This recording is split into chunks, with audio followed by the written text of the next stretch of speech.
आता या फळांचा सीझन आहे. आंबा, फणस, काजू, करवंद असे खूप साऱ्या फळांचा आता सीझन आहे. आणि या सीझन मध्ये अशा या फळांचा काहीतरी उपयोग केलाच पाहिजे आणि काहीतरी रेसिपी झालीच पाहिजे एकदम चटपटी. मी पण आज अशीच एक रेसिपी बनवते चटपटी. नक्की तुम्ही व्हिडिओ शेवटपर्यंत बघा आणि ती रेसिपी जर तुम्हाला आवडली तर तुम्ही पण नक्कीच बनवून बघा आणि मला कमेंट करून सांगा. चला आता आपण बनवूया एकदम मस्त कच्च्या कैरीची चटपटीत एक रेसिपी.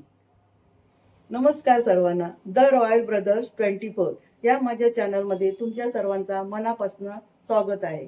आज मी करणार आहे कच्च्या कैरीची चटपटी आणि झणझणीत चटणी. ही चटणी आपण करून 3-4 दिवसासाठी आहे ना एका बरणीमध्ये भरून ठेवू शकतो. आणि जर तुम्हाला समजा कधी भाजी करायला कंटाळा आला असेल किंवा वेळ नसेल, काहीतरी कारण असेल, तर ही केलेली चटणी जी आहे तिच्यासोबत आपण भाकरी खाऊ शकतो, चपाती खाऊ शकतो. लहान मुलं सुद्धा ती खूप आवडीने खातात. त्यांना तुम्ही टिफिनमध्ये पण देऊ शकता. अशी ही चटणी आहे एकदम छान चटपटीत. व्हिडिओ शेवटपर्यंत बघा आणि माझा हा व्हिडिओ तुम्ही कुठल्या शहरातून बघता आणि कुठल्या गावातून बघता नक्की कमेंट करून सांगा. आणि माझा व्हिडिओ तुम्ही पूर्ण बघता त्याबद्दल तुमचा सर्वांचा खूप मनापासून धन्यवाद. आता आपण बघूया कच्च्या कैरीची चटपटीत झणझणीत चटणी.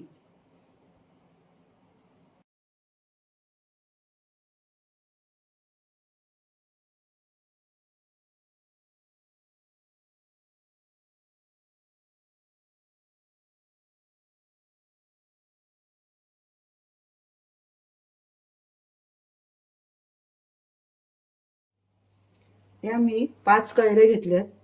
मी काय वजन करून घेतलेले नाही आहेत, कारण का ह्यांनी घेऊन आले झाडावरून काढून. आणि मी त्या कच्च्या कैऱ्यांचं आता चटणी बनवते. हे वजन करून घेतलेले नाही, मी अशा अंदाजाने 5 कैऱ्या घेतल्यात. कारण का आमच्याकडे फक्त मीच खाणार आहे, हे काय खात नाही. म्हणूनसाठी मी माझ्या एकटीसाठी हे मी करून ठेवणार आणि बरणीमध्ये भरून ठेवणार.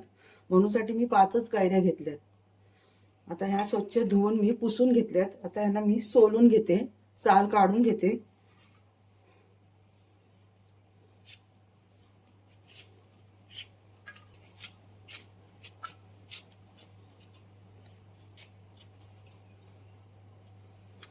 असं पूर्ण सोलून घ्यायची. हे वरचं देठ सुद्धा मी काढून कापलं नव्हतं, पण ह्याच्या मदतीने हे देठ सुद्धा पूर्ण निघून गेलंय. असे पूर्ण सोलून घ्यायची. अशा प्रकारे ना या सर्व कैऱ्या मी सोलून घेते.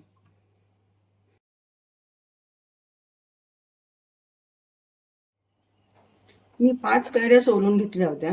त्यातली एक मी तुम्हाला दाखवली, असे छोटे छोटे तुकडे केलेले. आणि तुम्हाला तसं जर नसेल जमत तर तुम्ही अशा किसणीवरती सुद्धा बारीक किसून घेऊ शकता. असं जर तुकडे केलात तर तुम्ही मिक्सरच्या भांड्यामध्ये घेऊन आहे ना असं म्हणजे बारीक बारीक असं जाडसर पण वाटून घेऊ शकता. मी या किसणीवरती किसून घेते. ह्याच्यातही सुद्धा पण बारीक चांगलं येतं, जसं म्हणजे आपल्याला हवं तसं आपण किसू शकतो. फक्त एवढं लक्षात ठेवा की आतमध्ये कोय असेल ती किसली नाही पाहिजे, नाहीतर आपलं हे सर्व चटणी आहे ना कडू होणार. त्याकडे लक्ष ठेवायचं. आता ह्याच्यामध्ये तर बाड तयार झाली आहे. आता हे बघूया आपण. याच्यात बघा, याच्यात पण कोय तयार झालेली आहे. मग याच्याकडे आपण लक्ष द्यायचं. तर माझ्याकडून थोडंसं जरा किसलं गेलंय, पण जरासं गेलं तर काय हरकत नाही, पण आपण लक्ष देऊन किसायचं. तुम्हाला जसं आवडतंय ना तसं तुम्ही बारीक करून घेऊ शकता. हे बघा, असं बारीक किसून जर घेतलात ना तुम्ही तर आपल्याला चटणी करायला एकदम सोपं जातं. फक्त एवढंच की जरा आपल्याला ही आतमधली बाट जरा आहे ना ती जरा बघून किसावं लागेल. म्हणजे याच्यात कोय आहे, बाट तयार झालेली नाही. बघा ही बाट आहे ना, अशी बाट असेल ना तर आपल्याला लगेच कळतं का बाबा आता याच्यामध्ये बाट तयार झाली. पण कोय असेल ना तर किसली जाते, मग त्यासाठी जरा लक्ष द्यायचं. हे बघा आहे ना, मी गोल गोल असं किसून घेतलं. बाकीचं जरासं त्याच्यावर मांस आहे तर मी ते किसणार नाही, ना तर परत कोय किसली जाणार. हे बाजूलाच ठेवते मी. आता ही जरा मोठी आहे, याच्यामध्ये नक्कीच बाट असणार. शक्यतो ही चटणी करण्यासाठी ना बाटवाला जो आंबा असेल म्हणजे कैरी असेल तीच घेतली ना तर एकदम मस्त. तुम्ही बघू शकता याच्यात पण ना बाट तयार झाले, तरी सुद्धा मी ना सांभाळून सांभाळून किसत होती. बघा, याला काढलं बाजूला. यांना आहे ना बिलकुल आंबट आवडत नाही. लोणचं कधीतरी खातील, पण तुम्ही म्हणाल की माशामध्ये कधी जर कैरीचं फोड घातलं किंवा डालीमध्ये तर खाणारच नाही. जर चुकून जर त्यांच्या ताटामध्ये गेलं मग मला काढून देतात. त्यांना बिलकुल आवडत नाही. मी माझ्यासाठी करते, मला तर आवडतं. एक कैरीचं चटणी, कैरीची आंबट गोड फोडं कोणाला नाही आवडत हो, है ना? बघूनच तोंडाला पाणी सुटतं. सुक्या माशांमध्ये घातलं तर आहा एक नंबर. ओल्या माशाच्या रशामध्ये घातलं तरी सुद्धा खूप छान. आता या सीझनच्या टायमाला कोकम टमाटर विसरून जायचं, कैरीवरतीच ताव मारायचं. कोकणमध्ये आपण राहतो तर त्याचा काहीतरी आपल्याला फायदा झाला पाहिजे ना बाबा. आम्ही खूप गावाला खूप मजा केली, आम्ही खूप गावाला मजा करतो असं आपण म्हणतो की नाही. मी खूप कैऱ्या खाल्ल्या. किती छान झालं बघा. याच्यामध्ये ना 3 प्रकारचा आहे. एक बारीक आहे, त्याच्यापेक्षा थोडं मोठं आहे, आणि हे बघा हे मीडियम आहे. आपल्याला कुठलं हवं ते आपण घेऊ शकतो. पण आता आपल्याला तर हे चटणी करायची आहे म्हटल्याच्या नंतर जाडच्या ठिकाणी आपण जरी किसून घेतलं ना तरी चालतं. मी कैऱ्या किसते ना, पण त्या सुगंध पण काय भारी येतोय हो. हा बघा अशा प्रकारे ना या सर्व 5च्या 5 कैऱ्या मी किसून घेतल्या. तुम्हाला जसं आवडेल तसं तुम्ही करू शकता. फक्त चटणी झाली पाहिजे बस. मग तुम्ही कसंही करा. आता यात काय काय आपल्याला घ्यायचं आहे ते पण तुम्हाला मी दाखवते. आता ही किसलेली कैरी आहे ना, हे सर्व मी या वाटक्यात घेते. आता ही 1 वाटीपेक्षा जास्त किस आहे हा कैरीचा. मग मी 1 वाटी गूळ घेतलाय. त्यात घालते मी जरासं चवीनुसार मीठ, थोडीशी हळद. आता हे सर्व असं ना एकजीव करून घ्यायचं. एकदा तुम्ही करून तर बघा, खूप छान होते. तुम्ही नुसतं डिशमध्ये घेऊन पण खाऊ शकता, एवढी छान. ब्रेडला लावून खाऊ शकता, चपातीला लावून खाऊ शकता. गुळाचं प्रमाण आहे ना तुम्ही कमी जास्त करू शकता. याला मुरंबा पण बोलू शकता तुम्ही, पण हा मुरंबा नाही आहे. मुरंबा नुसता साखरेत किंवा गुळामध्ये करतात. त्याच्यामध्ये आपण आणखी साहित्य ॲड करणार आहोत. तुम्हाला दाखवते मी एक एक करून सर्व. 1 थेंबही तेल नाही लावायचं आणि 1 थेंब सुद्धा पाणी नाही लावायचं. अशी ही चटणी एकदम चटपटी एक नंबर. तुम्ही बघू शकता बघा किती पाणी सुटलं गुळाचं. आता हे 10 मिनिटासाठी आपण झाकून ठेवूया.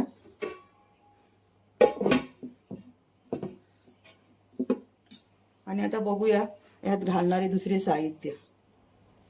तवा मी तापायला ठेवलाय. आता त्यात घालते मी हे 4-5 छोटे छोटे तुकडे दालचिनीचे.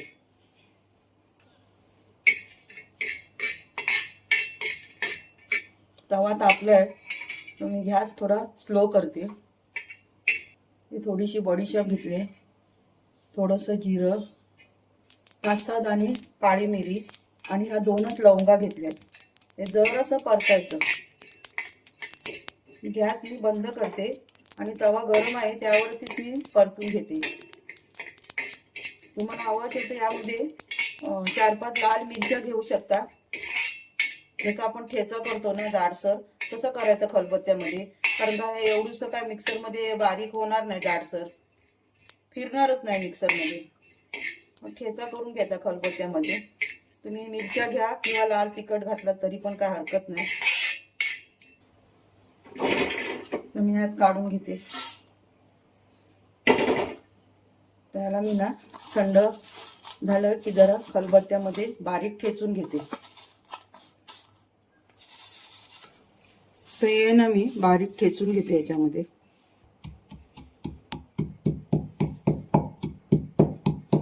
दालचिनी आणि लवंग ही जराशी तरी घालायची त्यामध्ये, एकदम भारी सुगंध येतं.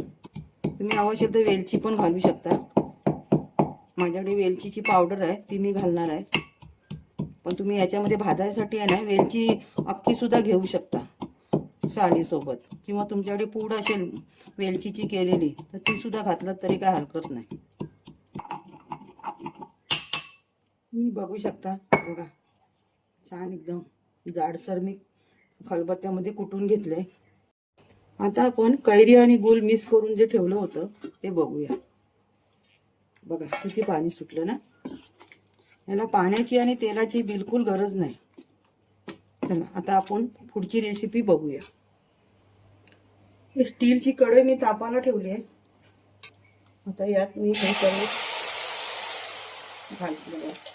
तर हे असं फिरवतच राहायचं. तुम्ही बघू शकता साईडनी बुडबुडे आल्यात, म्हणजे कड आलाय. आता यात मी घालते थोडंसं हिंग, थोडीशी वेलची पावडर, 1-2 तेजपत्ता, थोडंसं लाल तिखट. तिखट तुमच्या आवडीप्रमाणे घाला. लहान मुलं जर खात असतील तर थोडं कमी घाला.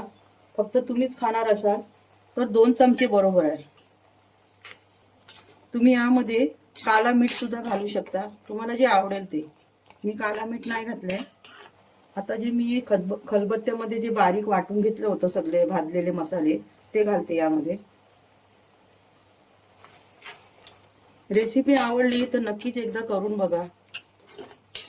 आता सीझन आहे, एकदम स्वस्त आंबे मिळतील. तुम्ही जर कोकणात राहत असेल तर काय विकत आणायची गरजच नाही. आता मी गॅस थोडं मंद करते, स्लो करते आणि याला झाकण मारून ठेवते. मंद आचेवरती चांगलं ते नरम होऊन द्यायचं. बघते मी आता कशी काय झाली ती आपली चटणी. हा, मस्त झाली.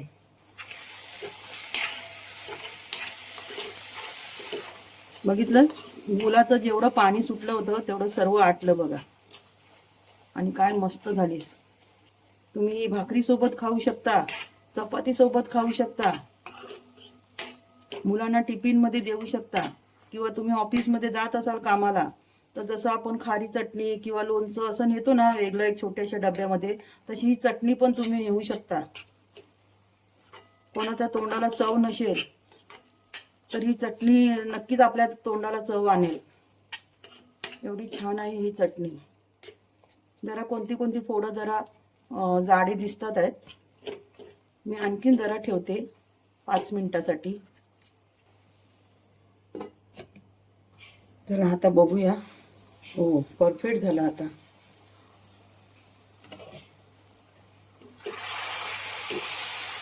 एकदम सुकं खडखडीत झालं बघा, छान.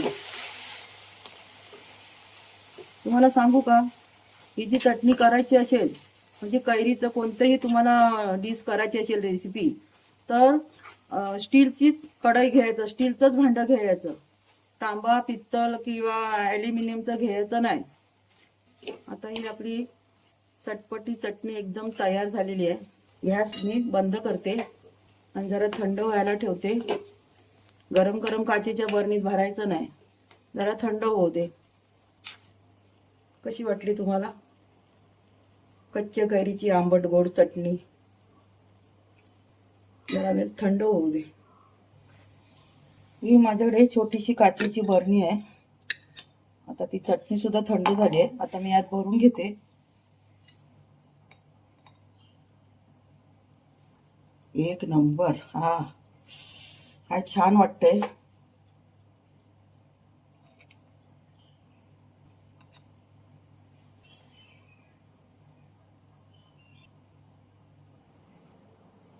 आंब्याच्या सीझन मध्ये केलेली आंबट गोड तिखट चटपटीत कच्च्या कैरीची चटणी. तुम्हाला जर रेसिपी आवडली तर आजच करा. आणि जर तुम्ही कोकणात राहत असाल मग तर तुम्हाला सांगायची गरज नाही. जावा लगेच बागेत आणि कच्च्या कैऱ्या घेऊन या आणि आजच ही रेसिपी बनवा. व्हिडिओ आवडला तर व्हिडिओला नक्की लाईक करा आणि हा, सबस्क्राईब करायला विसरू नका. आता भेटूया अशाच पुढच्या सुंदर व्हिडिओमध्ये. धन्यवाद. आता मी जरा टेस्ट करून बघते.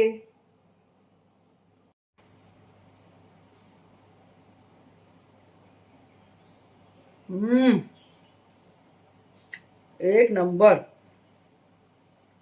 भाजीची गरज नाही, आजच बनवा.